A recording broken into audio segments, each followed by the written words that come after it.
Локалната самоуправа на Виница почна со изработка на стратегија за развој на туризмот за периодот од 2020 до 2024 година, а за што подршка обезбеди и од Министерството за економија. Во рамки на активностите околу подготовката и прибирањето на неопходните податоци се одржа првата работилница на која своите ставови, забелешки, сугестии и идеи ги изнесоа представници од општинската администрација, од невладиниот и од бизнис секторот. Исто така учествуваа и професори од Штипскиот факултет за туризам и бизнис логистика, како и членови на Сдруженијето Туристика од Скопје.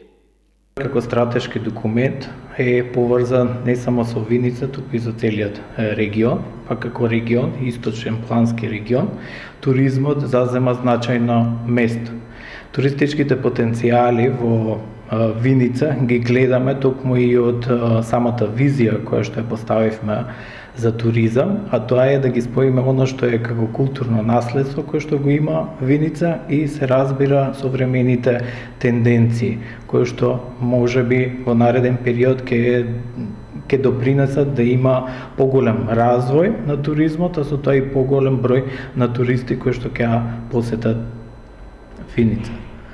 Во однос на целата работилница се сведе на крајот на 3 приоритети, кои што, како што напоменавме, се многу значајни за понатамошен развој на туризмот, а тоа е развојот на квалитетни човечки и институционални капацитети, туристичката инфраструктура и се разбира на крај и туристичката понуда, промоција и заштита. Во дебатата на работилницата беа представени слабостите и позитивните можности за секој од приоритетите, а што на крајот како заклучоци ќе бидат сублимирани во стратешкиот документ. За изработка на стратегијата за развој на туризмот, општина Виница вложува околу 300.000 денари. Според склучениот договор со Сдруженијето Туристика, планскиот документ во печатена и електронска форма треба да биде готов до крајот на месец април.